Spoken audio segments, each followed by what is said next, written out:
Can I beatbox? Like, come on, come on, come on. I can duck call apparently, but no, I cannot beatbox. Give it a try.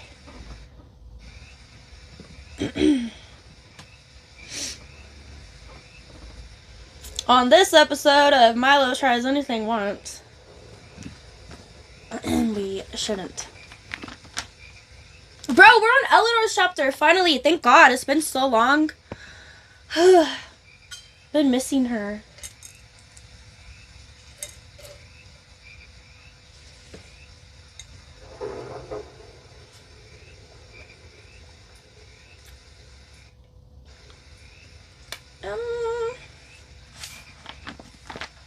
Okay, where were... Oh, I'm gonna have to fucking reset this anyway because it's pissing me off. Why are you doing this?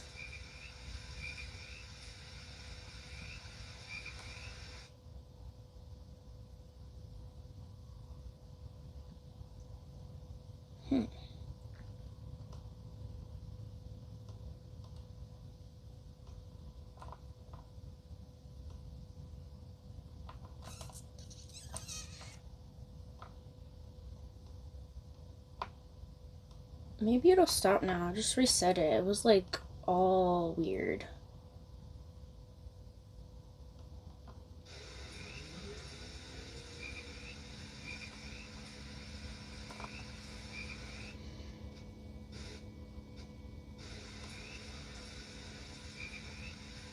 Why is this happening?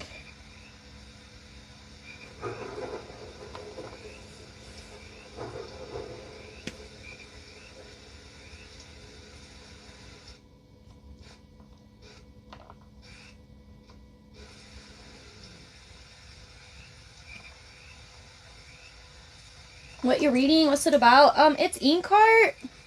It's the first book in a trilogy. It's a book about... Okay, so I'm reading this book aloud about a book that gets read aloud. It's like about a man who reads books aloud. And it's like a magical book. No, it's not a magical book. He's a magical bookman. Guys, somebody explain it better. This is bad. It's bookception. No. Okay, so there's fantasy, but there's real life. Man. Why did I smoke first? You seen the movie? Thank God. Then you got it. We've got it figured out.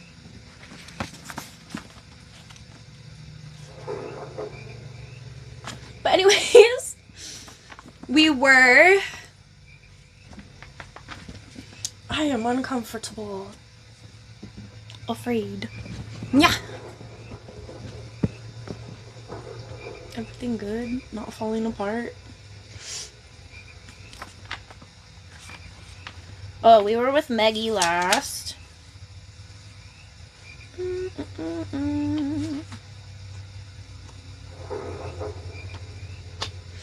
Oh, right.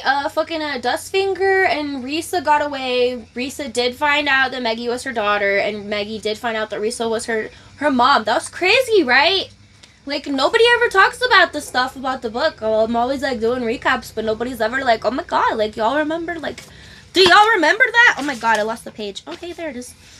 But for real, like, there was a lot going on. Maggie found out her mom, and like her mom, she hasn't even seen her mom in like 9 years or something. I forget, like a crazy amount of time.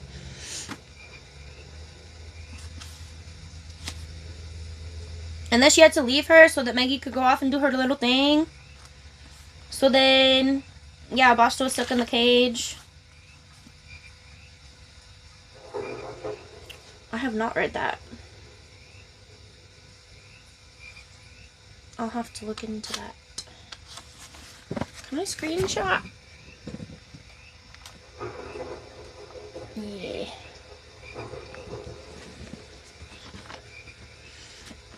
So we're on chapter 50. No luck for Eleanor. Oh, you guys are so far. I guess it's fine.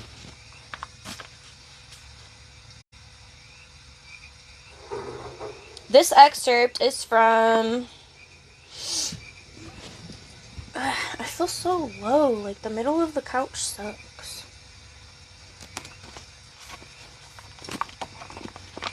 It's from Oliver Twist by Charles Dickens. And the little foreshadowings, the excerpts before each chapter is like... Well, that's what it is. It's a foreshadowing. The paragraphs before the chapters. It'll, like, basically just kind of tell you what's about to happen.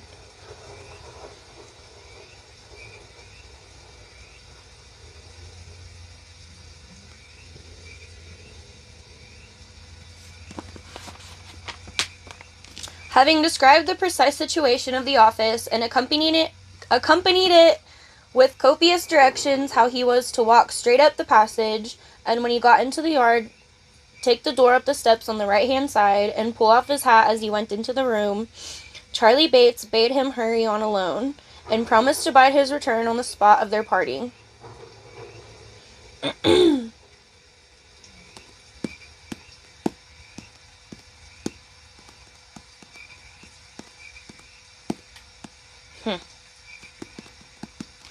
But this chapter is called No Luck for Eleanor. So, she was on her way to go to the police last time we saw her, so it's probably a foreshadowing into how she went and described the situation to the cops, and they were like, yeah, okay.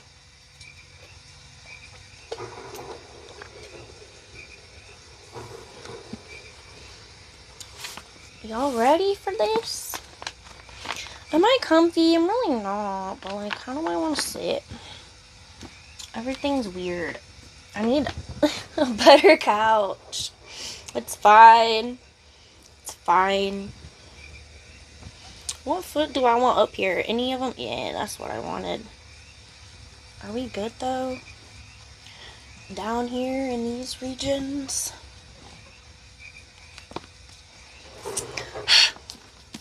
Struggle.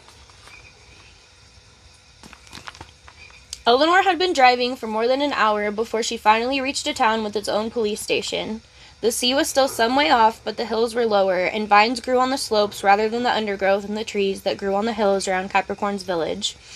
It was terribly hot, even hotter than the day before, and when Eleanor got out of the car, she heard a distant rumble of thunder that sounded as if a great beast were lurking somewhere beyond the hills. The sky above the houses was a blue as dark as the deep water, an ominous blue. Okay, come on, page. Don't be silly, Eleanor, she told herself as she made for the pale yellow blue building that was the police station. There's a storm coming, that's all. Not getting as superstitious as that man Basta, are you? There were 2 officers in the small police station. They had hung their uniform jackets over their chairs. Despite the big fan whirring around under the ceiling, the air was so muggy it could have been bottled. The younger of the 2 men, who was broad and snub-nosed like a pug dog, laughed at Eleanor when she told her story, and asked whether she looked so red in the face, perhaps because she liked the local wine a little too much. Eleanor would have tipped him off his chair if his companion hadn't calmed her down.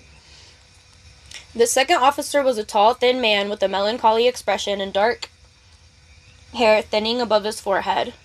"Stop that," he told the other policeman. "At least let her finish her story." He listened unmoved as Eleanor told them about Capricorn's village and the blackjackets, frowned when she started talking about the fire-raising and dead roosters, and when she came to Meggie and the planned execution, he raised his eyebrows. She said nothing, of course, about the book and just how the execution was to be carried out. Only 2 weeks ago, she wouldn't have believed a word of it herself.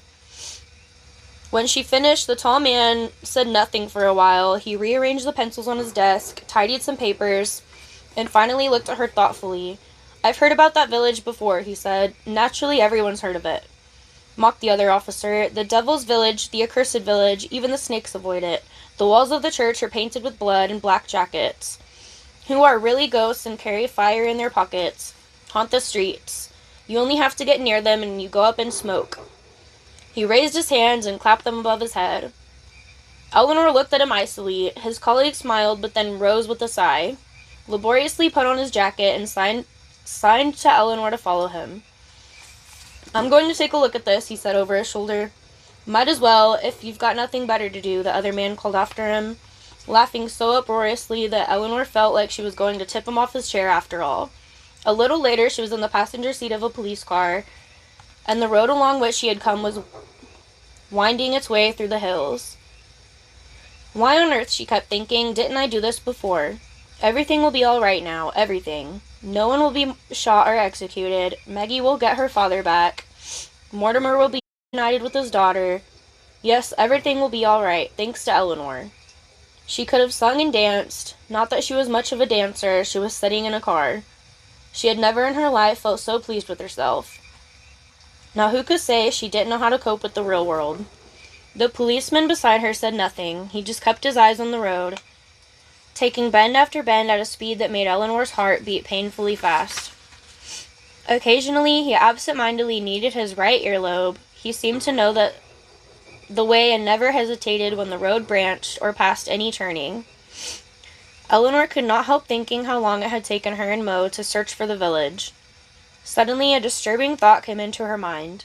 There are quite a lot of them, she said in an uncertain voice, just as they were taking another bend, so fast they came alarmingly close to the abyss yawning to her left. I mean, this Capricorn has a lot of men, and they're armed, even if they're not particularly good shots. It might be a good idea to ask for reinforcements. That's what people did in stupid films about cops and robbers. The police were always asking for reinforcements. The policeman with her ran his hand through his sparse hair and nodded as if he had already thought of that. Yes, of course, he said, reaching for his radio. Reinforcements won't hurt, but they'd better keep in the background. The first thing is to ask a few questions. Over the radio, he asked for 5 men. Not many against Capricorn's black jackets, thought Eleanor. I've got hiccups or something. I need water.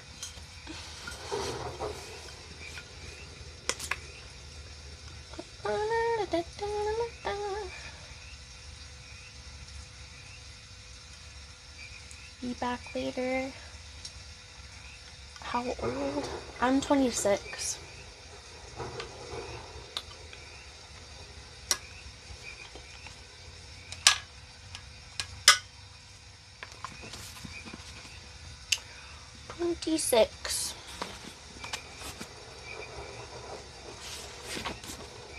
I ate my thing.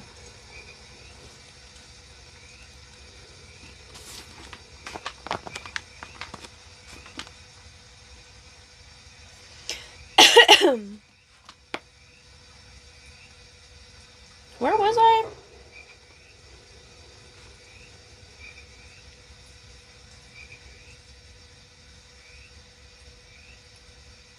I was right there, right? Over the radio, he asked for 5 men. Not many against Capricorn's black jackets, thought Eleanor, but better than nothing. Certainly better than a desperate father, an Arab boy, and an overweight book collector. There it is, she said, as Capricorn's village appeared in the distance, gray and insignificant looking amidst all the dark green. Yes, that's what I thought, replied the policeman, after which he was silent again. When he just nodded to the guard in the parking lot, Eleanor simply refused to believe the worst. Only when they were standing in front of Capricorn and he was handing her over like lost property being restored to its rightful owner, was she forced to admit to herself that nothing was going to turn out well after all. Everything was ruined now, and oh, how stupid she had been, how dreadfully stupid. She's spreading slander about you, he heard the policeman tell Capricorn, avoiding Eleanor's eyes. Something about child abduction, and there was talk of fire raising. All nonsense, replied Capricorn, answering the unspoken question in a bored voice. I love children, as long as they don't come too close to me. Children and business don't mix.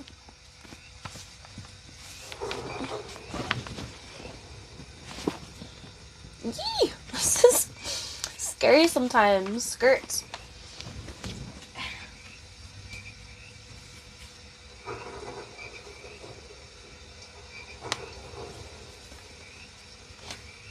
Okay.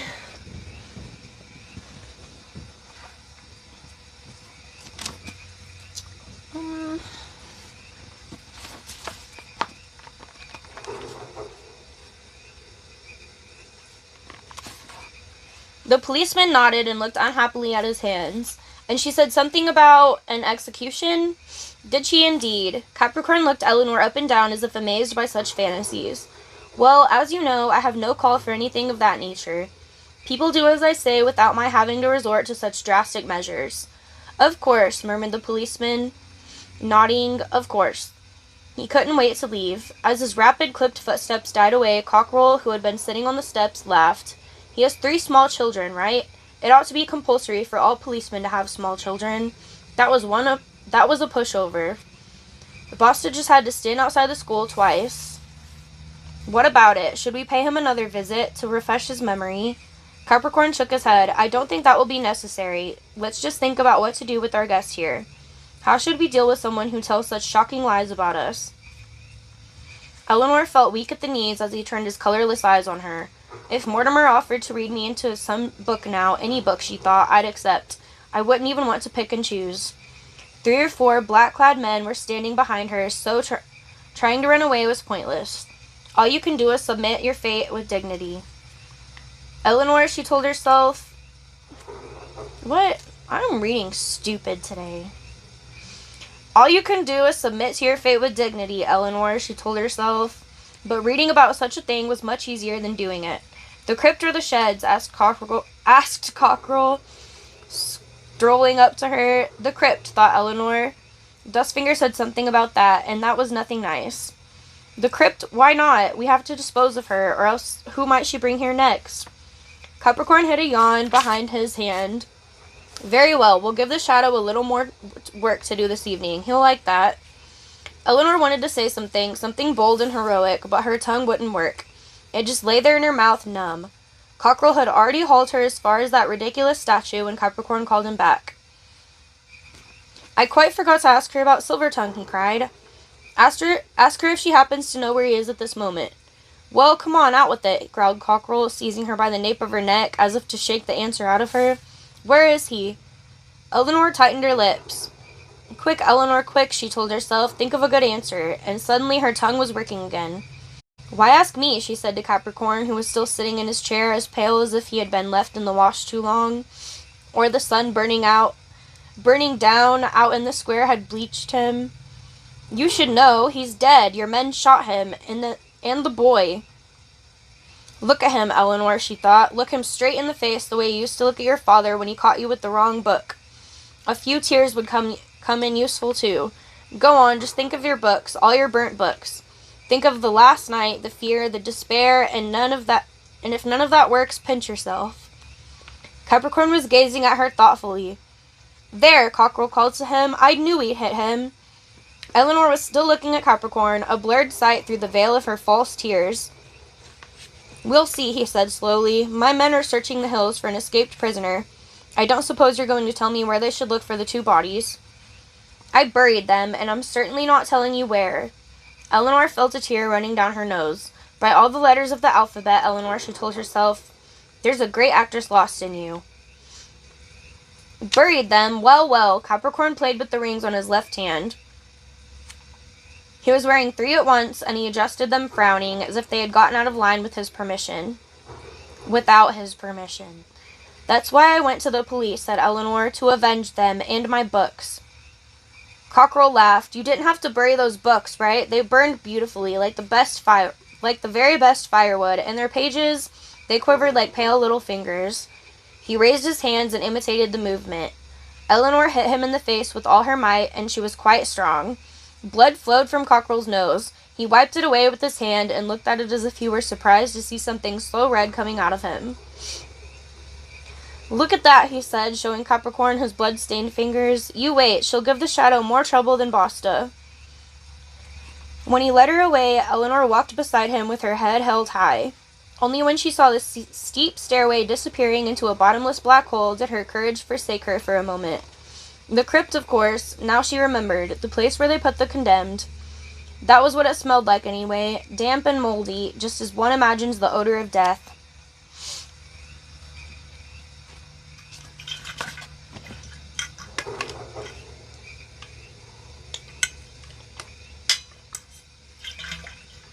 Y'all better not be spamming chat. Shitheads.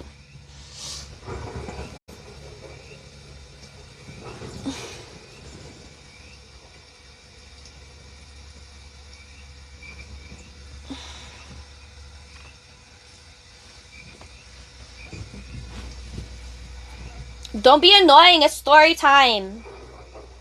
Keep it together for a few more minutes.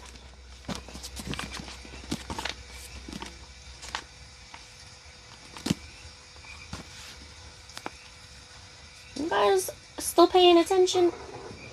I feel like it's dark back here.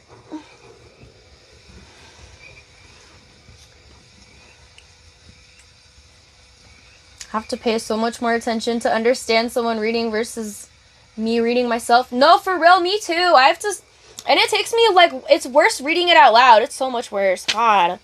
Like, I can read so much faster just in my head.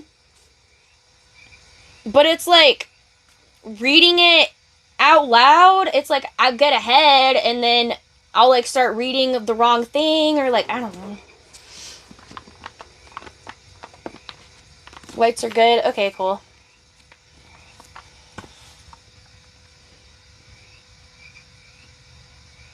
It probably doesn't help that I fuck up so much, too. Like, y'all trying to understand me? Because I do be fucking up, like, often.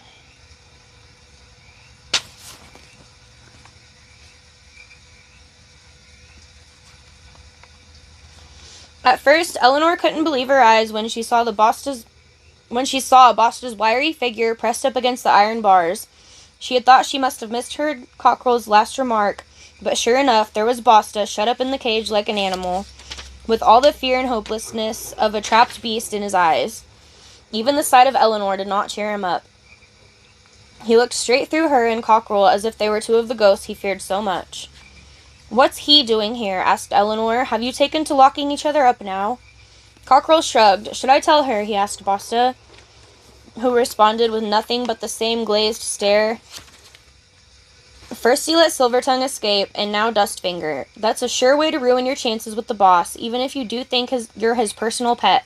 And of course, it's been years since you managed to light a decent fire." He smiled maliciously at Basta. "Senora Lordon, it's time to think about making a will," Eleanor told herself as Cockrell pushed her into the crypt. "If Capricorn intends to kill his most faithful dog, he's certainly not going to stop short at you." "Hey, you might look a bit more cheerful," Cockrell told Basta as he fished a bunch of keys out of his jacket pocket. "You've got 2 women of company now." Basta pressed his forehead against the grating. "Haven't you caught the fire eater yet?" he croaked. His voice sounded as if he had shouted himself hoarse. "No, but the fat woman here says we did hit Silvertongue. Says he's dead as a doornail. Sounds like I winged him after all." "Well, I have had plenty of practice on the cats." Behind the door, with the grating that Cockrell unlocked for her, something moved. A woman was sitting there in the dark, leaning against something that looked suspiciously like a stone coffin. Eleanor could not see the woman's face, but then the figure straightened up. "Company for you, Risa," called Cockrell as he pushed Eleanor through the open door. "You two can have a nice chat." He was laughing uproariously as he trudged away. As for Eleanor, she didn't know whether to laugh or cry. She would rather have seen her favorite niece again anywhere but here.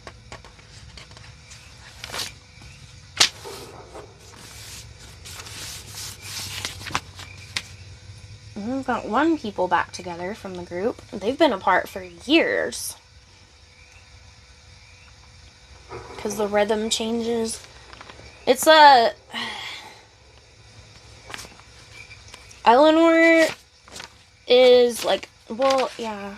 What am I trying to say? God, I freaking hate the way I tell stuff. Risa is Teresa, whatever, Teresa. And that's Maggie's mom, and it's Eleanor's sister's daughter. So, yeah.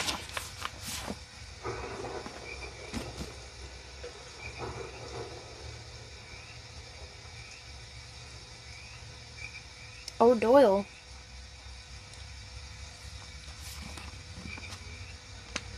But, we're on chapter 51, page 466. This little foreshadowing paragraph thingy is from Watership Down by Richard Adams. "I don't know what it is," answered Fiver wretchedly. "There isn't any danger here at this moment, but it's coming. It's coming. A narrow escape. Oh, that's the name of the chapter. Oh, we're from Faird's point of view now.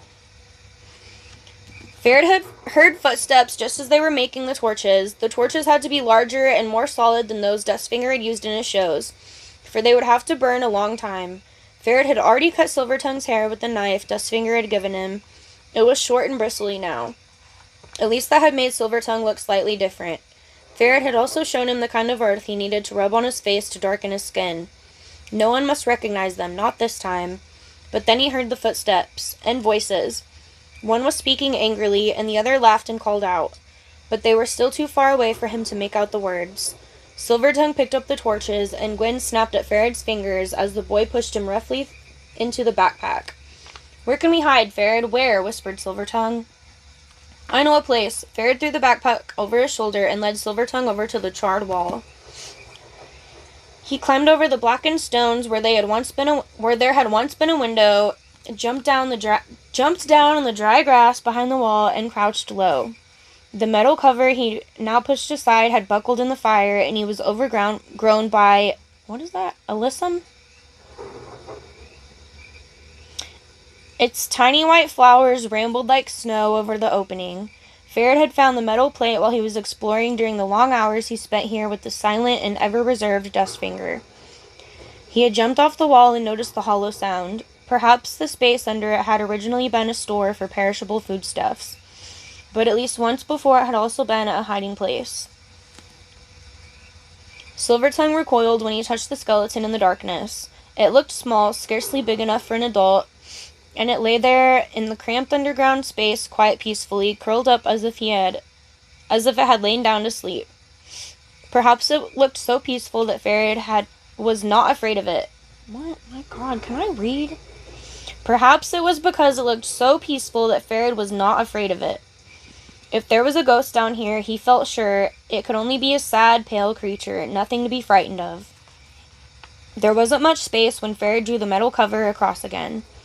Silvertongue was tall, almost too tall to hide here, but it was reassuring to have him close, even if his heart was beating just as fast as Faired's own. The boy could feel every single beat as they crouched there side by side, listening for the sounds above. The voices were coming closer, but it was difficult to make them out, for the ground muffled them. Come on! As if they came from another world. Once a foot stepped over the metal cover, and Faired dug his fingers into Silvertongue's arm and wouldn't let him go until all was quiet again overhead. It was a long time before they dared trust the silence, such a very long time that once or twice Faired almost turned his head because he imagined that the skeleton had moved. When Silvertongue cautiously raised the metal cover and looked out, it did seem as if they really had gone. Only the grasshoppers were chirping tirelessly, and a bird, startled, flew up from the charred wall. Whoever it was had taken everything with them. The blankets, the sweater that Faired had curled up in at night like a snail going into its shell, even the blood-stained bandages that Silvertongue had tied around the boy's forehead the night they'd been shot at. "Never mind," said Silvertongue as they stood beside their cold fireplace. "We won't be needing our blankets tonight." Then he ran his fingers through Faird's dark hair. "What would I do without you, Master Scout, Rabbit Catcher, Finder of Hiding Places?" he asked. Faired stared at his bare toes and smiled. Cute. Faired likes Mo because he thinks he's like a dad. We're not done reading yet. I just need a sec. That was a short chapter.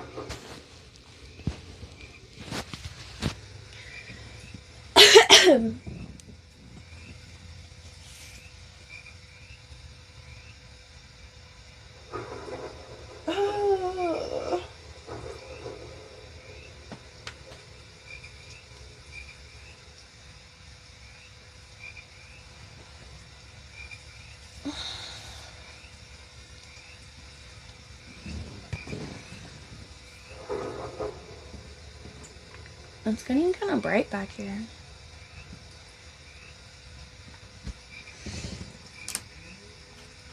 And my chat's going away.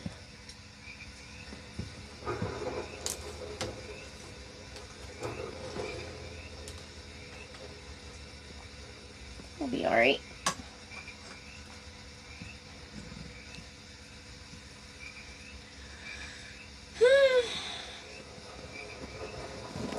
I never checked to see how long we've been reading.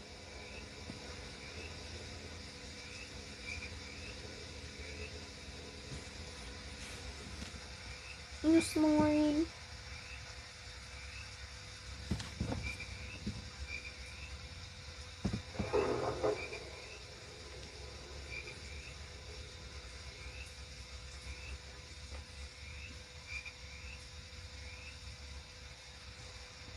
Worse.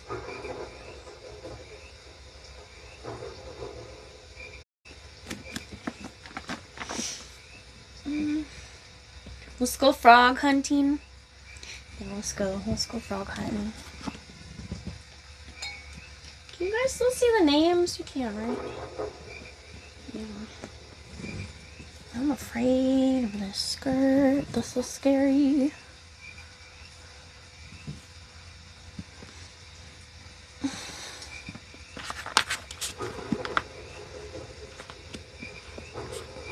Okay, chapter 52. A fragile little thing. Poor little turtle. Squishing the hell out of him. I don't like this leg.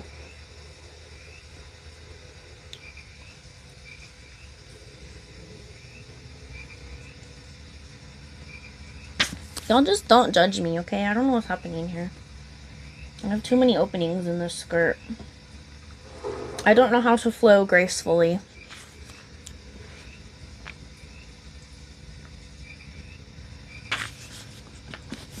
This excerpt is from Peter Pan.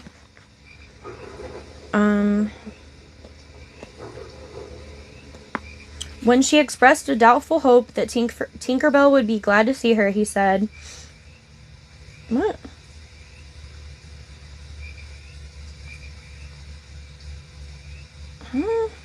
When she expressed a doubtful hope that Tinkerbell would be glad to see her, he said, 'Who is Tinkerbell?'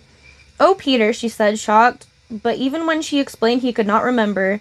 'There are such a lot of them,' he said. 'I expect she is no more.' I expect he was right, for fairies don't live long, but they are so little that a short time seems a good long while to them." Capricorn's men were looking for Dustfinger in the wrong place. He hadn't left the village. He hadn't even tried. Dustfinger was in Basta's house. It was in an alley just behind Capricorn's yard, surrounded by empty houses inhabited only by cats and rats. Basta did not want neighbors. Indeed, he wanted no other company but Capricorn's. Dustfinger knew Basta would have slept on the threshold of Capricorn's room if he had been allowed to, but none of the men lived in the main house. They stood guard there, that was all. They ate in the church and slept in one or other of the many abandoned houses in the village. That was the rule, and it could not be broken. Most of the men kept moving around, living in one house and going on to another when the roof began to leak. Only Basta had lived in the same place ever since they came to the village. Dustfinger suspected he had chosen that house because St. John's wort grew beside the door, and there is no other plant with such a reputation for keeping away evil, leaving aside the evil in Basta's own heart. Like most of the buildings in the village, the house was built of gray stone, with black painted shutters that Basta usually kept closed, and on which he had painted the signs he believed would keep the bad luck away, just like the yellow flowers of St. John's wort. Sometimes Dustfinger thought Basta's constant fear of curses and sudden disaster probably arose from his terror of the darkness within himself, which made him assume that the rest of the world must be exactly the same. Dustfinger had been lucky to make it as far as Basta's house. He had run into a whole crowd of Capricorn's men almost as soon as he stumbled out of the church. Of course they had recognized him instantly. Basta had long ago made that a certainty. But their surprise had given Dustfinger just enough time to disappear down one of the alleys. Fortunately, he knew every nook and cranny of the accursed village. He had meant to make for the parking area and go into the hills, but then he thought of Basta's empty house. He had forced his way through the holes in the walls, crawled through cellars, and ducked down behind the parapets of balconies that were no longer used. When it came to hiding, even Gwen had nothing to teach Dustfinger. A strange sense of curiosity had always driven him to explore the hidden, forgotten corners of this and any other place. And all that knowledge had now come in useful. The next paragraph is he was out of breath, and I'm just like, same. Like, the whole time I'm reading.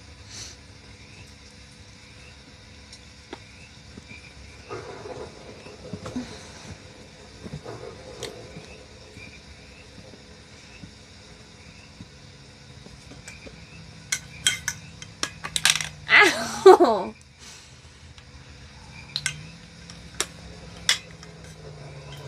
Rude. Don't ever get whacked by your own water bottles.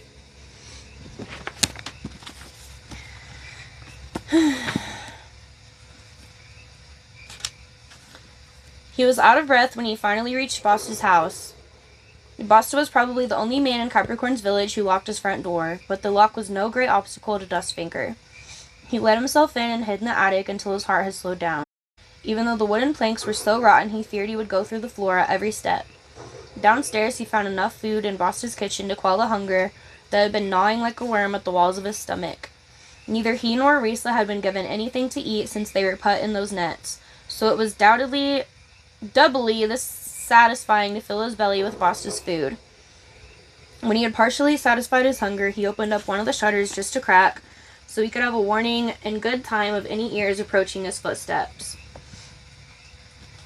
But the only sound that met his ears was a tinkling, so faint he could hardly hear it. Only then did he remember the fairy that Meggie had read into this world that normally had no fairies. He found her in Basta's bedroom. The room contained nothing but a bed and a chest of drawers on which a number of bricks lay carefully arranged side by side, all of them covered with soot. They said in the village that whenever Capricorn had a house set on fire, Basta took a brick or a stone, even though he feared fire at other times, and clearly that story was true. On one of the bricks stood a glass jug with a faint light coming from it, not much brighter than a glowworm would have made. The fairy was lying at the bottom of the glass, crumpled up like a butterfly just out of the cocoon. Basta had put a plate over the top of the jug, but the fragile little thing didn't look as if she had the strength to fly. When Dustfinger took the plate away, the fairy didn't even raise her head. Dustfinger put his hand into her glass prison and carefully took the little creature out. Her limbs were so delicate that he was afraid his fingers would break them. The fairies he knew had looked different. Smaller but stronger, with fair blue skin and 4 shimmering wings. This one had skin the same color as a human, a very pale human, and her wings were more like a butterfly than a dragonfly wings. But would she like the same things to eat as the fairies he knew? It was worth a try. She looked half dead. Dustfinger took the pillow off Basta's bed and put it on the kitchen table, which was scrubbed clean. Everything in Basta's house was scrubbed clean, as spotless as a snow-white shirt. He laid the fairy on the pillow, then filled a dish with milk and put it on the table beside her. She immediately opened her eyes. So, and having a good sense of smell and a taste for milk, she seemed no different from the fairies he knew. He dipped his finger in the milk and let a white drop fall on her lips. She licked it up like a hungry little cat. Dustfinger trickled drop after drop into her mouth until she sat up and feebly beat her wings. Her face had a little color in it now, but although he spoke 3 fairy, he understood not a word of what she finally said in her faint, tinkling voice. "What a pity," he whispered as she spread her wings and flew rather unsteadily up to the ceiling. "That means I can't ask you if you could make me invisible, or so small that you could carry me to Capricorn's festivities." The fairy looked down at him, tinkled something that he couldn't understand, and settled on the side of the kitchen cupboard. Dustfinger sat down on the only chair by Basta's kitchen table and looked up at her. "All the same," he said, "it's good to see someone like you again. If only the fire in this world had more of a sense of humor, and a troll or a glass man would look out of the trees now and then. Well, perhaps I could get used to the rest of it after all. The noise, the speed, the crowds, and the way the nights are so much lighter." He sat there in his worst enemy's kitchen for quite a long time, watching the fairy flying around the room, investigating everything, for fairies are naturally inquisitive, and this one was obviously no exception. Every now and then she stopped to sip her milk, and he filled the dish a second time. Once or twice footsteps approached, but each time they passed by the house. What a good thing Basta had no friends. The air that came in through the window was sultry. It made Dustfinger drowsy. The narrow strip of sky showing above the house would stay light for so many hours yet.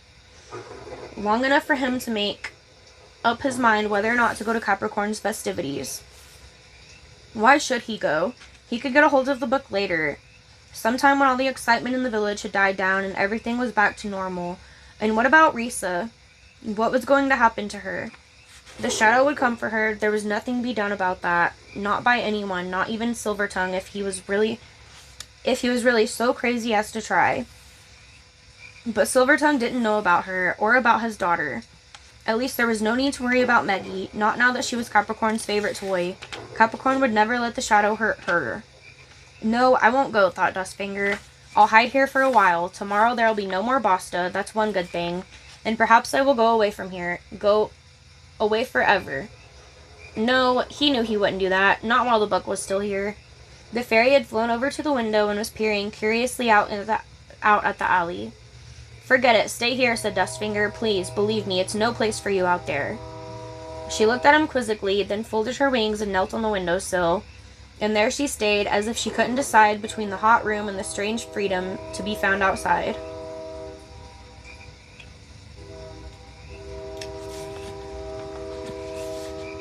Already on another chapter. No! Chat has died. Come back!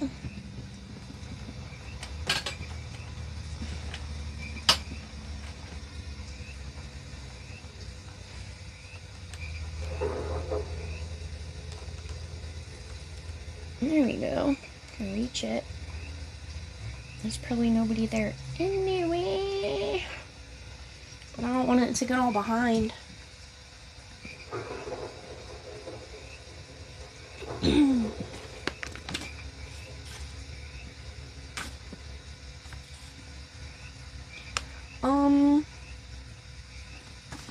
We're on chapter 53 now. It's called The Right Words. This excerpt is from Dr. Jekyll and Mr. Hyde from Robert Louis Stevenson.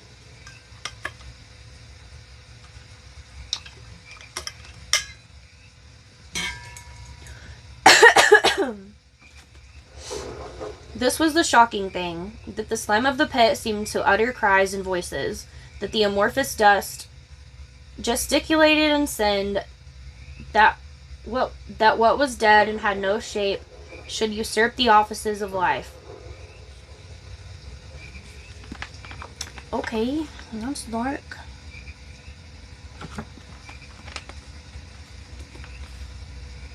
You guys still there?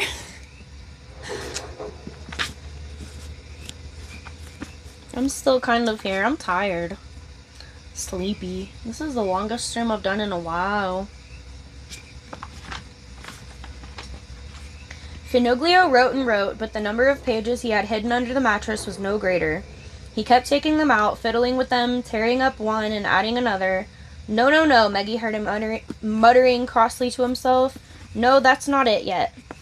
It'll be dark in a few hours, she said at last, anxiously. Suppose you don't finish it in time. I have finished, he snapped, irritated. I've finished 12 times already, but I'm not happy with it. He lowered his voice to whisper before he went on. There are so many questions. Suppose the shadow turns on you or me, or the prisoners once he's killed Capricorn, and is killing Capricorn really the only solution? What's going to happen to his men afterward? What do I do with them? What do you think? The shadow must kill them all. Meggie whispered back. How else are we ever going to get home to rescue my mother? Or rescue my mother. My bad. Not too late for the reading. Finoglio did not like this reply. Good heavens, what a heartless creature you are, he whispered. Kill them all? Haven't you seen how young some of them are? He shook his head. No, I'm not a mass murderer. I'm a writer. I'm sure I can think of some less bloodthirsty ending.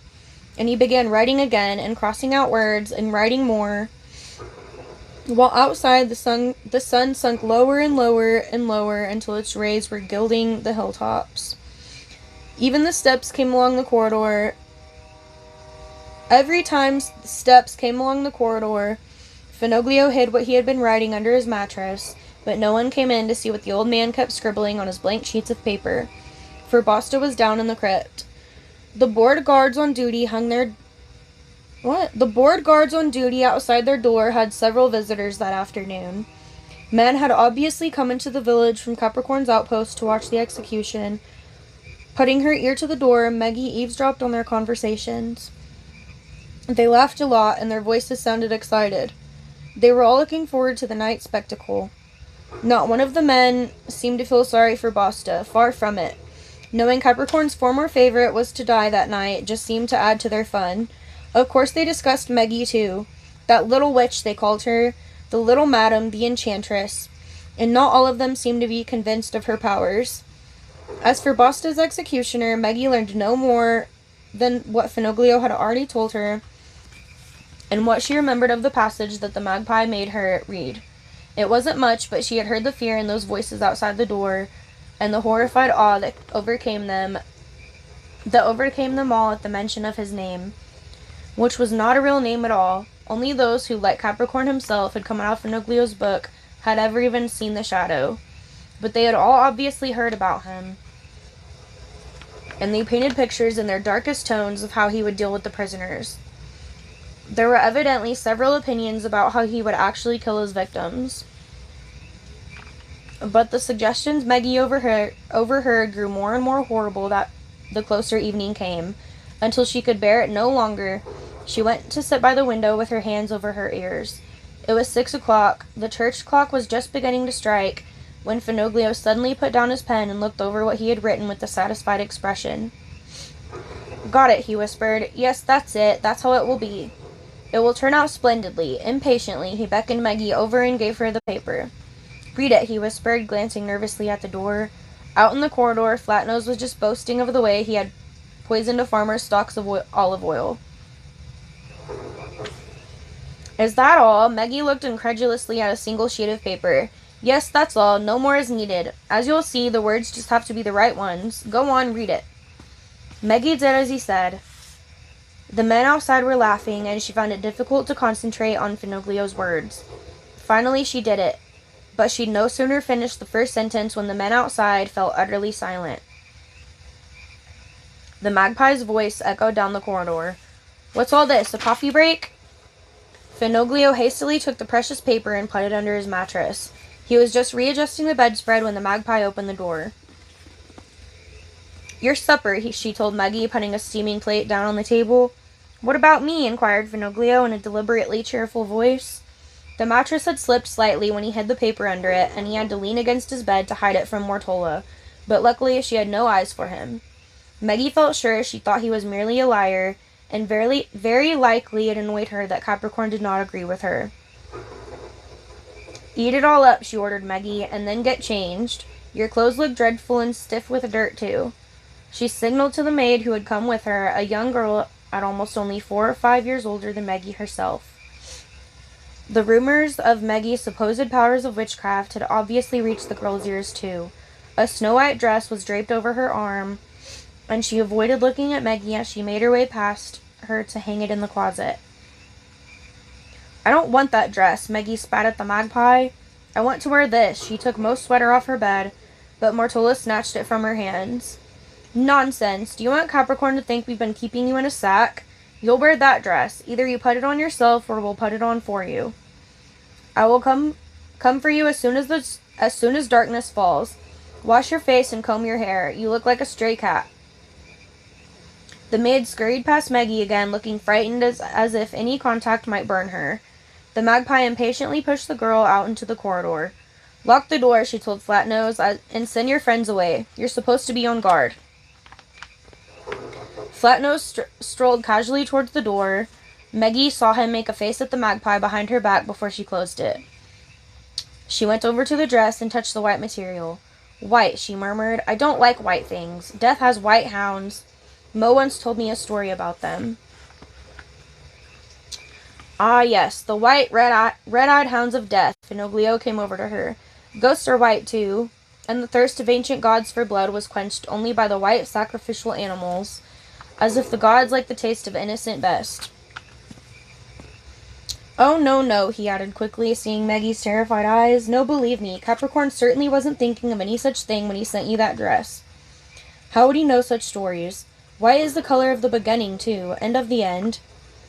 And both of us, he added, lowering his voice. Remember, you and I, Maggie, are going to make sure it is Capricorn's end and not ours.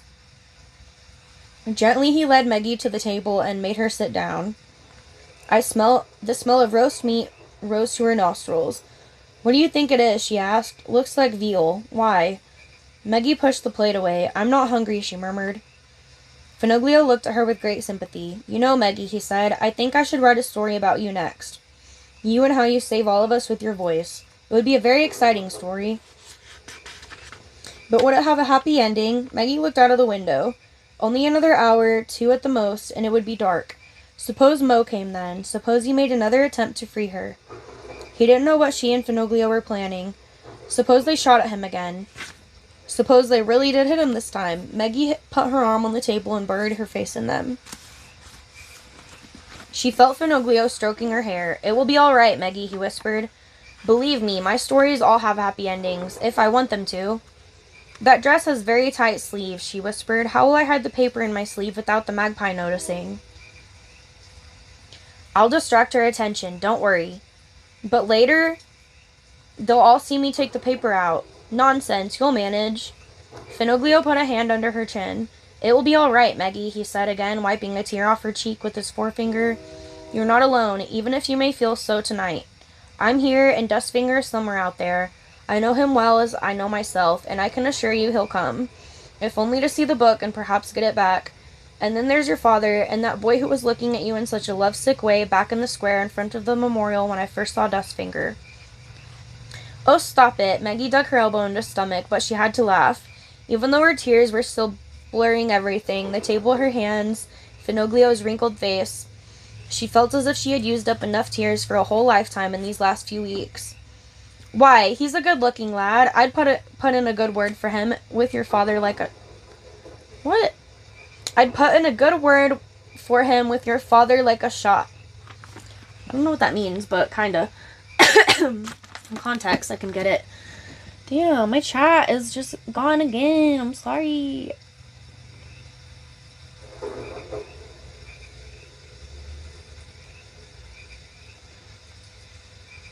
Oops.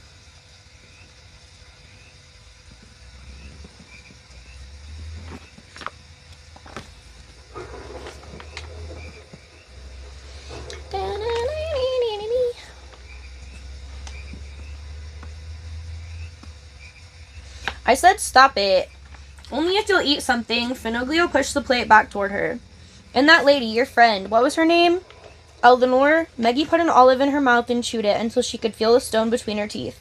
Exactly. Perhaps she's out there too, with your father. Good Lord, when I come to think of it, we're almost in the majority. Maggie almost choked on the olive stone. Finoglio smiled, pleased with himself. Mo always raised his eyebrows when he had managed to make her laugh, looking both surprised and serious as if he had no idea what she was laughing at. Maggie could see her face before her so clearly that she might almost have reached out to touch it. Soon you'll see your father again, whispered Finoglio, and then you can tell him that you found your mother along the way and rescued her from Capricorn. That's quite something, don't you think? Maggie just nodded. The dress felt scratchy on her throat and arms. It was more like a dress for a grown-up than a child, and it was somewhat too big for Maggie. When she took a few steps in it, she trod on the hem. The sleeves fit tightly, but she had no difficulty in pushing the sheet of paper up inside one of them. It was as thin as a dragonfly's leg. She practiced a couple of times, pushing it in. I'm not reading that. Finally, she lifted up her sleeve. It crackled slightly when she moved her hands and raised that arm. The moon hung pale in the sky above the church tower, and the night wore a veil of moonlight when Magpie came back to fetch Maggie. You haven't combed your hair, she said crossly. This time she had another maid with her, a stocky woman with a red face and red hands, who was obviously not afraid of Maggie's powers of witchcraft. She pulled the comb out so brutally that through Maggie's hair that she almost cried out.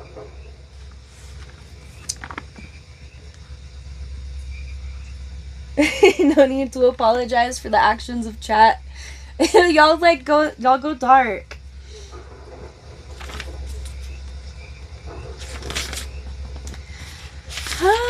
I think we'll stop after this chapter.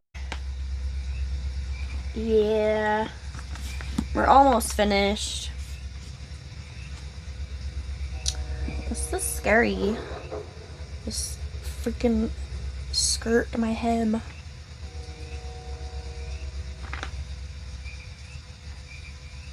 Where am I? Oh, shoes, said the magpie, seeing Maggie's bare toes peep out from under the hem of the dress. Didn't anyone think of shoes? She could put those on, the maid pointed to Maggie's worn-out sneakers. The dress is long enough, no one will see them. Anyway, don't witches always go barefoot? The magpie gave her such a look that her voice died on her lips. Exactly, cried Finoglio, who had been watching the two women get Maggie ready with an ironic expression on his face. That's what they do, they always go barefoot. Do I have to change for this festive occasion, too?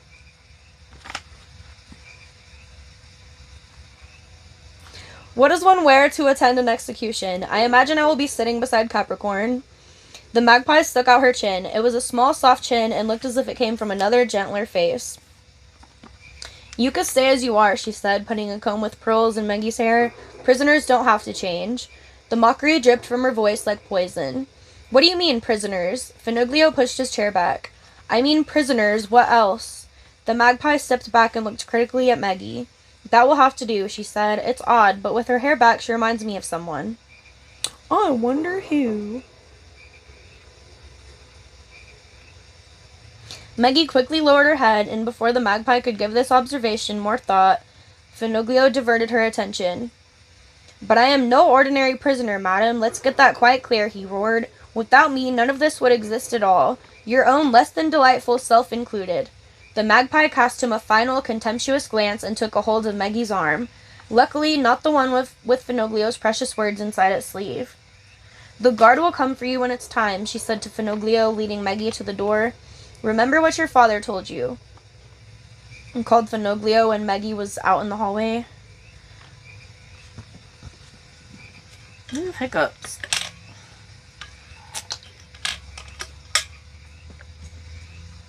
Happens like 3 times every stream. Every reading. The guard will come for you when it's time, she said to Finoglio, leading Maggie to the door. Remember what your father told you, called Finoglio when Maggie was out in the hallway. Words don't come to life until you can taste them on your tongue. The magpie nudged Maggie in the back. Get moving, she said, and closed the door behind them.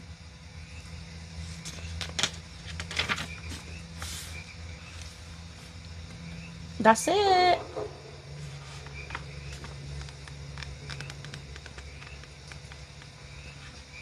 Man, there's really not a lot left, though.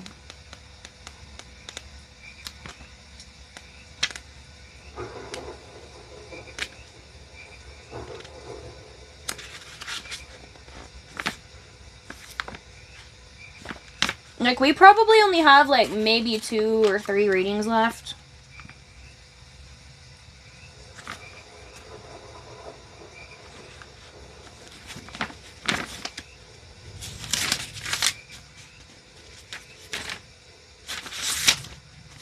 Where did my chapter go?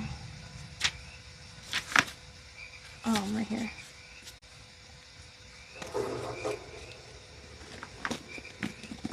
It's Inkheart, yeah.